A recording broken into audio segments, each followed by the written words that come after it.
The keys clattered to the rain-soaked pavement just as the sky unleashed its fury. Amelia Wright cursed under her breath, ducking beneath the awning of the corner store as the downpour intensified. Of all days, to lose her keys the day her umbrella lay forgotten on the passenger seat of her locked BMW. Need some help. The voice came from behind her, deep and warm despite the chill in the air. Amelia turned to find a man in his early 30s, holding a small pink umbrella over the head of a little girl who couldn't have been more than 5. His jeans were worn at the knees, his jacket patched at the elbows, but his smile was genuine.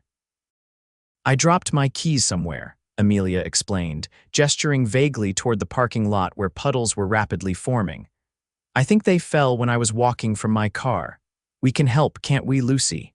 The man looked down at his daughter, who nodded enthusiastically. "I'm good at finding things," Lucy announced proudly. "Daddy says I have eagle eyes." "She does," he confirmed with a smile. "I'm Adam, by the way, Adam Drake, Amelia Wright." She didn't mention her surname often, knowing the recognition it might bring. The Wright technology empire wasn't exactly low profile, but in her simple jeans and sweater, with her hair pulled back in a practical ponytail, she could pass for any 30-year-old woman having a bad day. "Let's make this a treasure hunt," Adam said to Lucy, who was already bouncing with excitement. "You stay under the umbrella while Daddy gets wet, okay?" Amelia felt a pang of guilt watching him step into the rain. "You really don't have to, it's no trouble. Besides, what kind of example would I be setting if I didn't help someone in need?" He winked at Lucy, who giggled in response. "Pink umbrella duty is a serious responsibility, Princess." Lucy stood tall, holding the umbrella with both hands as if it were a royal scepter. Adam methodically scanned the ground, working his way from the store entrance toward the parking lot. Within minutes, his jacket was soaked through, his dark hair plastered to his forehead. Amelia was about to call him back when he suddenly stooped down, found them. He called, holding up the keyring triumphantly. Amelia's relief was palpable. "You're a lifesaver." Adam jogged back, handing over the keys with a smile that crinkled the corners of his eyes. "Just doing my civic duty. Right, Lucy? Right." Lucy agreed, reaching for her father's now dripping hand without hesitation. "Daddy helps people all the time. He's the best helper in the whole wide world." Something about the simple pride in the child's voice made Amelia's heart twist unexpectedly. She fished in her purse for a $20 bill. "Please, let me thank you." Adam's expression shifted, a flash of something pride perhaps crossing his features before he shook his head. "No need for that. Happy to help." "At least let me buy you both some hot chocolate," Amelia persisted, nodding toward the cafe next door. "It's the least I can do after you got soaked on my account." Adam hesitated, glancing down at Lucy, whose eyes had widened at the mention of hot chocolate. "With marshmallows?" Lucy asked hopefully. Amelia laughed. "Extra marshmallows." "What do you say, Lucy?" Adam prompted gently. "Yes, please." Lucy bounced on her toes. "And thank you." As they settled into a booth at the cafe, Amelia noticed the careful way Adam counted out change for the tip, the worn edges of his wallet, the calculation behind his eyes when Lucy asked for a cookie to go with her hot chocolate. He didn't say no, but there was a momentary pause, the mental math of a parent on a tight budget. "My treat," Amelia said quickly. "Cookies all around." "You really don't have to do that," Adam said, but Lucy was already chattering with the waitress about whether chocolate chip or snickerdoodle was superior. "Consider it my thank you for the rescue," Amelia insisted. They talked while they waited for their order, easy, inconsequential conversation. Adam was a high school English teacher, raising Lucy alone since his wife died from complications during childbirth. He didn't say it with self-pity or to elicit sympathy. It was simply their reality. "Lucy's my whole world," he said, watching his daughter carefully sip her hot chocolate.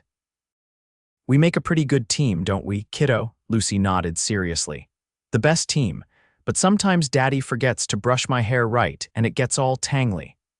Adam laughed, a rich sound that seemed to warm the cafe more than the steaming mugs on the table. "I'm still learning the finer points of hairstyling." Lucy's teacher sent home a YouTube tutorial link with her last report card. Amelia found herself charmed by their easy rapport, the clear bond between father and daughter. She rarely encountered such genuine people in her usual circles of tech executives and investors. "What about you?" Adam asked. "What brings you out in this weather?" Amelia hesitated. Her standard answer would mention her position as CEO of Wright Technology, but something made her hold back. "I work in tech, nothing exciting." "Daddy says all jobs are important," Lucy piped up, marshmallow foam decorating her upper lip. "Even garbage collectors, especially garbage collectors." "Your daddy is absolutely right," Amelia agreed. When the rain finally subsided, they walked together to the parking lot. Amelia's sleek BMW stood out among the more modest vehicles. "Nice car," Adam commented without envy in his voice. "Company car," Amelia lied smoothly. It wasn't, but it felt easier than explaining her reality. "Thanks again for finding my keys. You saved me a lot of trouble." "Anytime." Adam smiled, and Amelia felt an unexpected flutter in her chest. "It was nice meeting you, Amelia." "You too, both of you." She knelt to Lucy's level. "Thank you for sharing your hot chocolate expertise with me." Lucy grinned, revealing a missing front tooth. "You're welcome. You're nice. Daddy, isn't she nice?" Adam's cheeks colored slightly. "Very nice," he agreed, then cleared his throat. "We should get going. Lucy has ballet at 4. As Amelia watched them walk away, Adam adjusting his stride to match Lucy's skipping pace, she felt a strange reluctance to let them go. On impulse, she called out, "Wait." They turned, and Amelia jogged over, suddenly feeling as nervous as a teenager. There's this children's exhibit at the Natural History Museum this weekend. Dinosaurs and fossils and hands-on activities. I was going to check it out for my nephew, and I thought maybe Lucy might enjoy it. If you're free, that is." The lie about the nephew came easily. In truth, Amelia had read about the exhibit in the local paper and had no plans to attend until this very moment. Lucy tugged at her father's hand. "Dinosaurs, Daddy. Can we go? Please." Adam looked surprised, but pleasantly so. "That's very kind of you. Are you sure we wouldn't be imposing?" "Not at all. I'd enjoy the company." Amelia found she meant it sincerely. They exchanged phone numbers, and as Amelia drove away, she caught a final glimpse of them in her rearview mirror, Lucy jumping excitedly while Adam listened with an indulgent smile. Something warm settled in Amelia's chest, a feeling so unfamiliar that it took her several miles to recognize it as genuine happiness. Saturday arrived with clear skies and unseasonable warmth. Amelia took more care with her appearance than she had in months, settling on casual elegance designer jeans and a simple blouse that had cost more than Adam probably made in a week. She considered changing, then chided herself for overthinking what wasn't even a proper date. They met at the museum steps, Lucy in a bright yellow dress with dinosaurs printed along the hem. "I wore my special dress," she announced. "Daddy had to iron it twice." "It's perfect," Amelia assured her. "You look like a paleontologist in training." Adam stood behind his daughter, freshly shaved and wearing a button-down shirt that had seen better days but was clearly his best effort. The care he'd taken touched Amelia in unexpected ways. "Thanks for inviting us," he said. "Lucy's been talking about nothing else since Wednesday." Inside, Lucy's enthusiasm was infectious. She darted from exhibit to exhibit, reading the placards aloud with careful precision, asking thoughtful questions that belied her young age. Adam followed with patient attention, never rushing her, explaining concepts in terms she could understand without talking down to her. Amelia watched their interaction with growing admiration. Despite what must be significant financial constraints, Adam had clearly invested tremendous time and energy in his daughter's education and confidence. "She's remarkable," Amelia commented as they watched Lucy participate in a simulated dinosaur dig. "She's everything," Adam replied simply. "After Deanne died, I promised myself Lucy would never feel like she was missing anything important, even if it meant working 3 jobs. 3 jobs. Amelia couldn't hide her surprise. Adam nodded. "Teaching during the day, online tutoring in the evenings, and weekend shifts at a bookstore when Lucy's with my parents. It's not ideal, but we make it work." The casual way he described what must be an exhausting schedule humbled Amelia, who had never wanted for anything material in her life. "Look what I found," Lucy called, holding up a replica fossil with both hands. "The lady said it's a real Triceratops tooth." "That's amazing, sweetheart," Adam called back. "Make sure you thank the volunteer for helping you." Amelia smiled as Lucy solemnly thanked the museum staff member. "You're raising quite the young lady there." "I'm trying," Adam said, a hint of vulnerability in his voice. "Some days I worry it's not enough that she needs more than what I can give her." "From what I can see, you're giving her exactly what she needs most," Amelia said softly. "Time, attention, love, those are the things that matter." Their eyes met, and something shifted between them, an understanding, a connection that transcended their different circumstances. For a moment, Amelia wasn't a tech mogul worth billions, and Adam wasn't a struggling single father.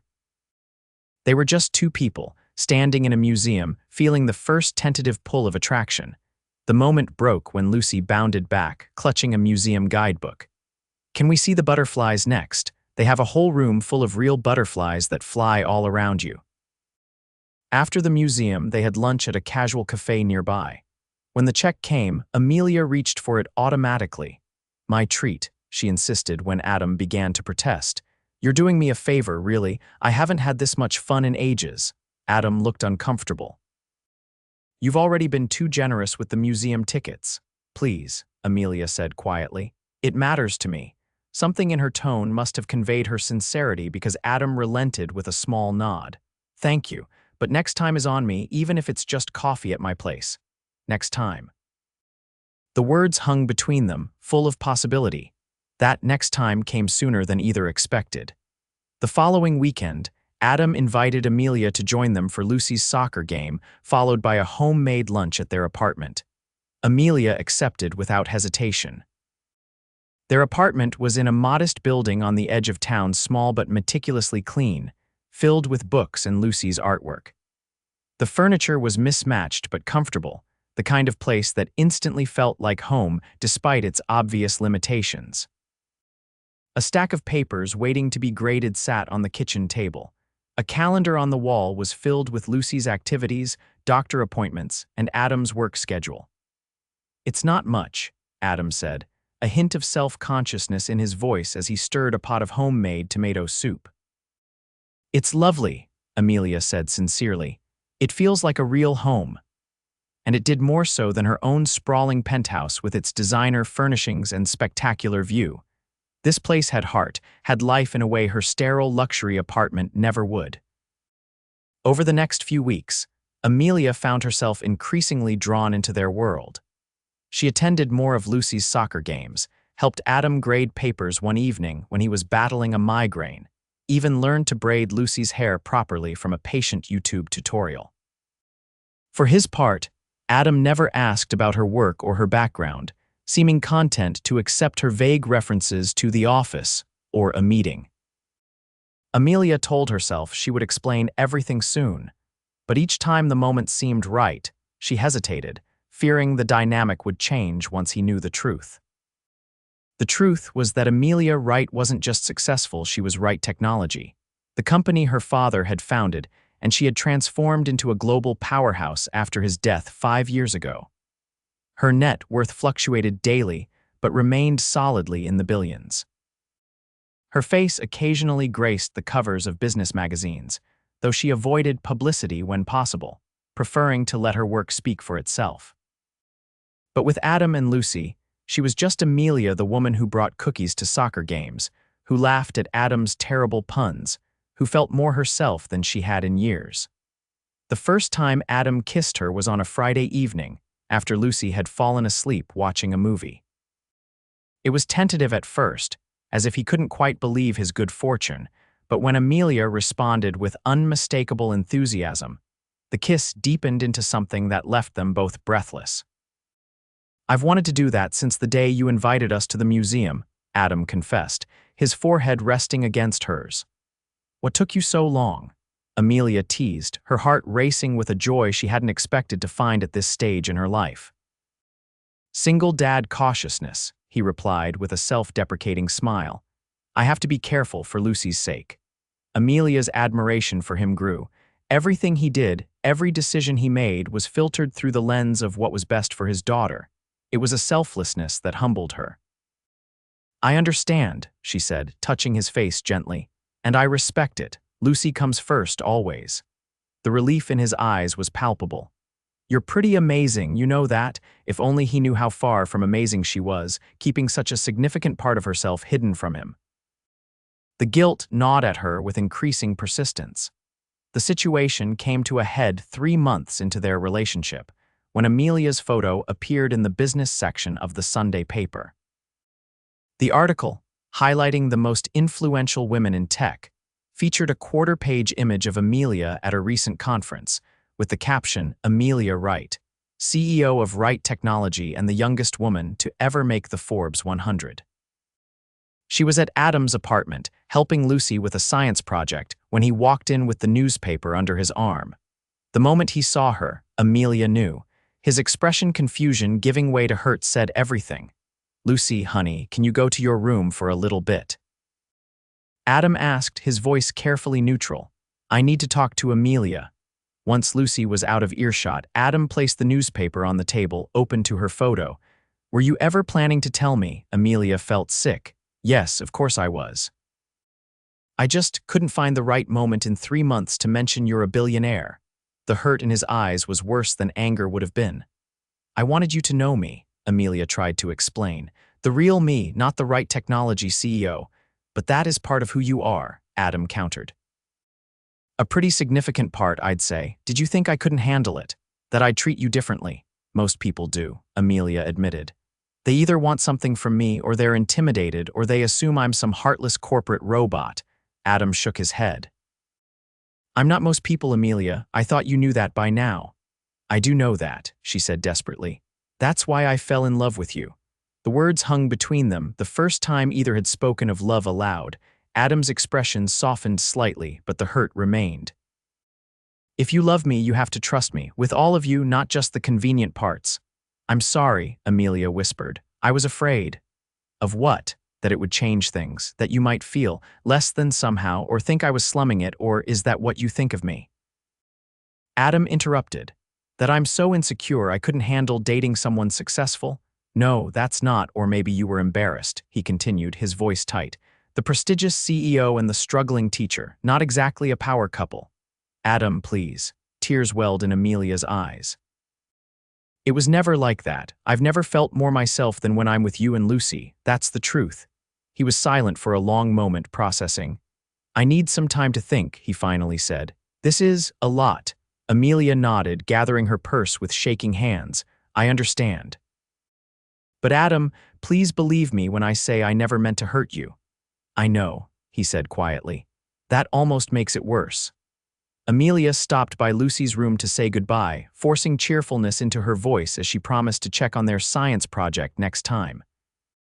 Then she drove home to her empty penthouse, where she cried for the first time in years. For a week, she heard nothing from Adam. She threw herself into work, staying at the office until midnight, trying to ignore the hollow ache in her chest.